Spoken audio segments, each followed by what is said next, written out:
مسند پر ہمارے بزرگ اور ہم سے بہتر علم رکھنے والے لوگ یہاں موجود ہیں، سب کو میرا سلام۔ ہمارے بہت قریبی دوست ہیں مکیش درپن جی، میرا بات ہے کہ جو بطن حسینی میں اور ابھی یہ کہہ رہے تھے کہ دوزخ میں چلا جاؤں یہ آسان نہیں۔ میں آپ کو یہ بتاؤں کہ آپ محمد و آل محمد سے جو آپ کی ان کے قریب محبت ہے اور آپ جو اشعار لکھتے ہیں، اس کے بعد دوزخ میں جانا آسان نہیں، ناممکن ہے۔ جہنم وہاں پہ حرام ہے۔ اور میں ابھی بتاؤں اپنے اسی عنوان کو آگے کہ ابھی ہم لوگ گئے ہوئے تھے ارمئی کے موقع پہ کربلا محلہ اور مشی ہم لوگ کر رہے تھے۔ اب دیکھیں مکیش درپن جی اکیلے نہیں ہیں اس بزم محمدی میں، یہ اکیلے شخص نہیں ہیں۔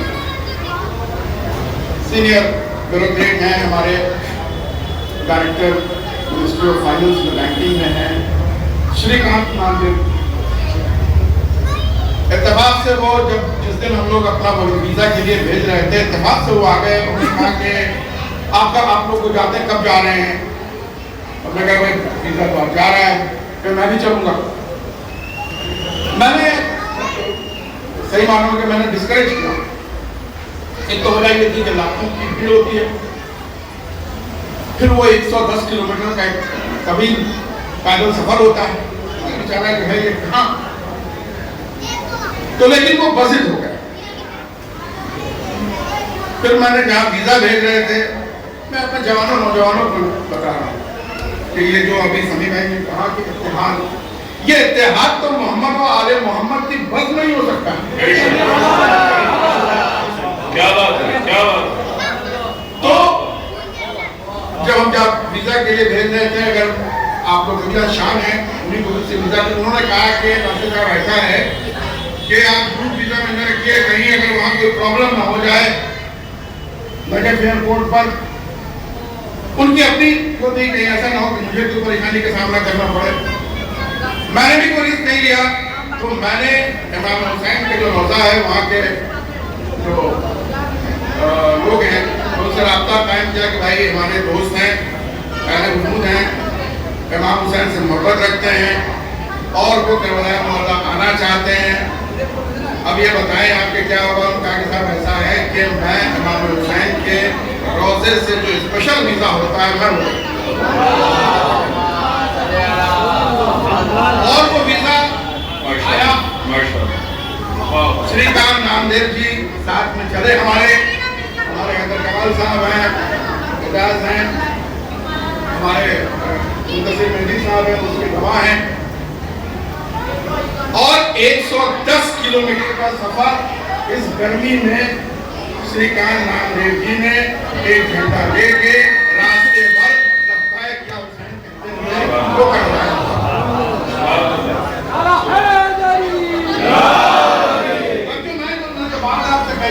جہنم آپ پہ حرام تو کیوں کہنا؟ ہم لوگ 19 سفر کو پہنچے کربلا محلہ، بھیڑ کا ازدحام سوچ نہیں سکتا کیونکہ وہ شب 20 سفر تھی، لہذا جتنی بھیڑیں اکٹھی ہونی تھی سب وہاں موجود تھے، مطلب آپ چل نہیں سکتے۔ اور میں خود بتاؤں مجھے بھیڑ سے ذرا وحشت ہوتی ہے، تو اور بھی تھا اور حشر کی ہوتی ہے، پھر ہم نے کہا کہ آج جو اس بھیڑ میں ہم روزے کے اندر نہیں جاتے، ہم دور سے ہی یہ مسجد عبید صاحب میں تو آ گیا ہوں تو میں جاؤں گا، اور یہ اعجاز حسین صاحب یہاں موجود ہیں، ان کے ساتھ وہ اس بھیڑ میں صحن امام حسین میں گئے۔ آپ سمجھ سکتے ہیں کہ بھیڑ کتنی ہوگی، اور اس بھیڑ میں ایک عرب، اب یہاں سے میں بات کروں، ایک عرب ان کے کندھے پہ ہاتھ رکھتا ہے اور کہتا ہے کہ ہندی، انہوں نے کہا ہندی، اور اس کے بعد وہ چیست ہندی میں، شدھ ہندی میں وہ کہتا ہے آپ کا اس سرزمین پر سواگت ہے، اور یہ کہہ کر کے وہ عرب آئے۔ تو دیکھیے امام حسین کے تئیں یا محمد والے محمد کے تئیں جو محبت ہے اس پر کسی کی اجارہ داری نہیں، یہ دلوں کی بستی ہے، اس پر جو چاہے کھیتی کرنا اور پسند آئے۔ تو یہ میں نے اس لیے بتایا کیونکہ سبھی صاحب نے اتحاد کی بات کی تھی اور مجھے اسی کی تائید میں منتصر مہدی صاحب بھی اس کے گواہ ہیں، اور ابھی بھی جو کل مجلس تھی اس میں بیچارے پہنچے تھے مانتا ماتم، کیونکہ ظاہر بات ہے کہ جو آدمی کربلا پہنچ گیا وہ ہاتھ سے آ گیا تو پھر کربلا ہی ہے۔ اور آج یہ تجدیدی گفتگو تھی ہماری کہ جو اس وقت میں آ گیا سب کا بیٹا پار، چاہے وہ کوئی حشر کے میدان میں، میرا ماننا ہے مولانا سماجت کے ساتھ میرا ماننا یہ ہے کہ حشر کے میدان میں فیصلہ ایک ہی بات پر ہوگا کہ آپ حسین کے ساتھ ہیں یا حسین کے خلاف، اور جزا سزا کا کوئی سوال نہیں۔ لہذا ہمارے مجھے ضرورت صاحب حسینی ہیں تو حسینی ہیں۔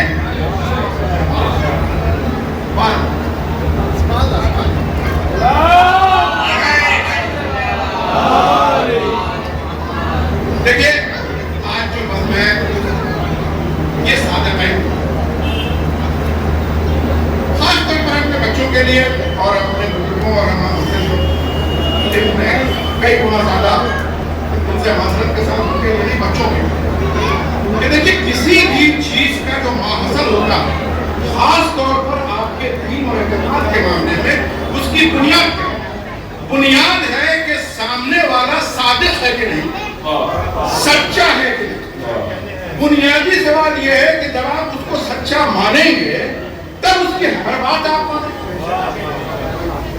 لہذا یہ جو صادقین ہیں یہ ہم نے نہیں بتایا، سبحان اللہ، ہماری اوقات کیا ہے کہ رسول کو ہم صادق کہہ دیں، یہ ہم آل رسول کو صادق کرتے ہیں، یہ ہمارے اوقات سے باہر کی بات۔ ہماری کیا اوقات ہے؟ دن بھر جھوٹ بولتے رہتے ہیں ہم لوگ گناہیں کرتے ہیں، تو ہماری اوقات نہیں ہے کہ اس ذات اقدس پر ہم لوگ کوئی انہیں صادقین ہم اس لیے مانتے ہیں کہ اللہ نے انہیں صادقین کہا۔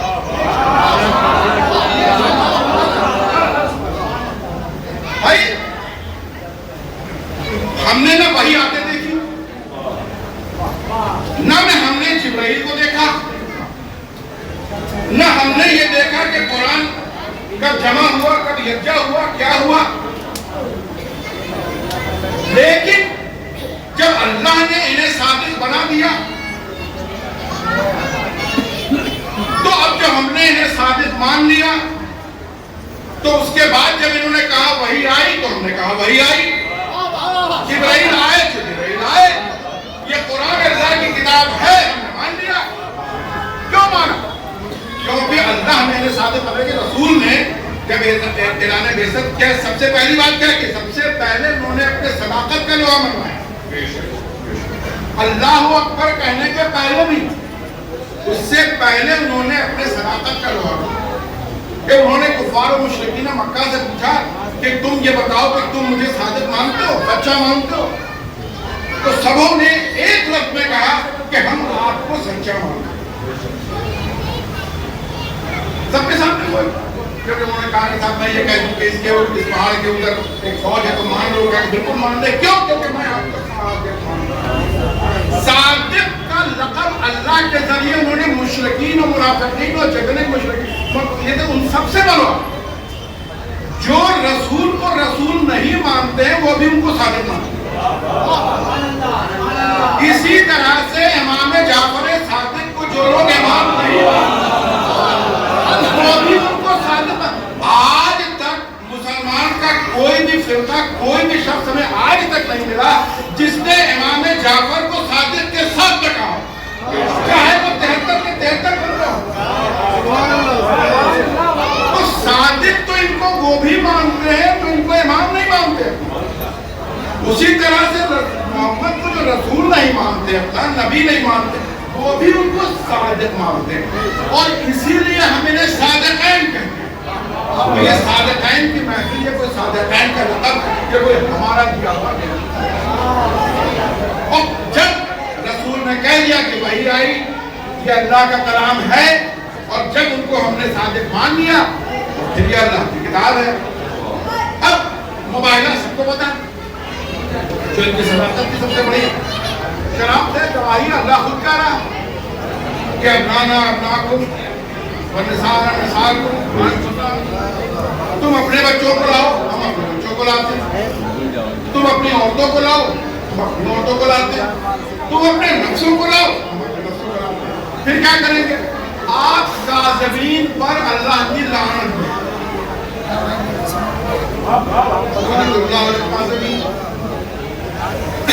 اب دیکھیے یہ مقابلے میں کون تھے؟ مسلمان تو تھے نہیں, کرسچن. لیکن یہ واقف تھے کہ یہ جو چہرے نظر آ رہے ہیں یہ چاہے ہمیں نہ مانے لیکن صادق ہے. بھائی بغیر موبائلے کے چلے جانا یہ اس بات کی دلیل ہے کہ میں آپ کی بات تو ماننے کو تیار نہیں ہوں, لیکن آپ کو صادق ماننے کو تیار ہوں.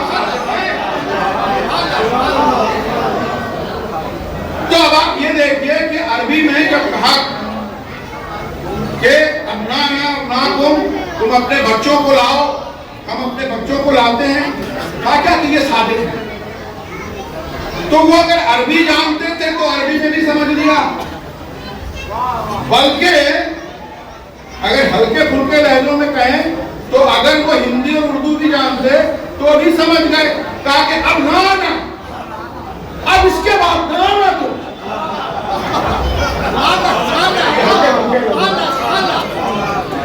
تو وہ سمجھ گئے کہ بھائی دیکھیں اب اس کے بعد ان کے سامنے نہیں آئیں گے. تو اب نہ آنا جو اللہ نے کہہ دیا تو اردو اور ہندی میں بھی سمجھ گئے تھے کہ اب ان کے سامنے نہیں آئیں.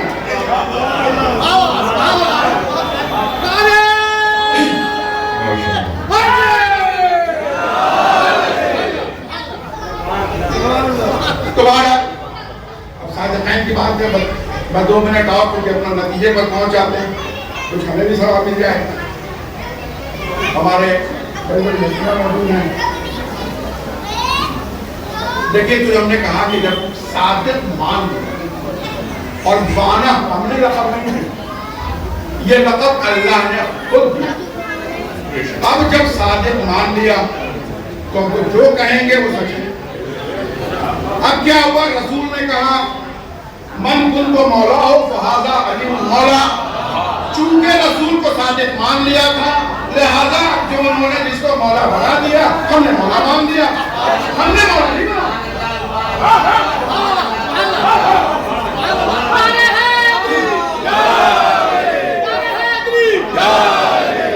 اب میں نے یہ دیکھا کہ جب اللہ رسول کے بارے میں کہتا کہ بھائی میرا یہ بندہ یہ تو بولتا ہی نہیں جب تک کہ وحی میں نازل ہو جائے, یہ وہ ہے جو خود عظیم پر فائز ہے, یہ وہ ہے جو رحمت للعالمین ہے.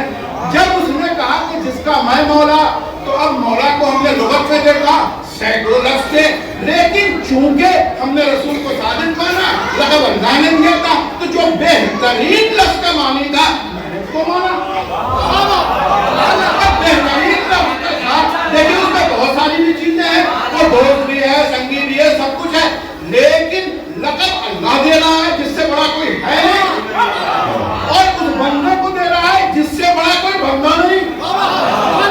تو میں اس لقب کو کسی کمتر لفظ میں کیوں لوں؟ تو جب میں نے دیکھا کہ مولا کی معنی آقا ہے تو میں نے آقا مان لیا. دلیل یہی تھی لقب دینے والا اللہ, پہنچانے والا رسول. تو ہم نے مولا مانا, جب مولا مانا تو ہم نے آقا مانا. کیوں آقا مانا؟ کیونکہ میں نے رسول کو آقا مانا, میں نے علی کو پہلے آقا نہیں مانا. جب رسول کو آقا مانا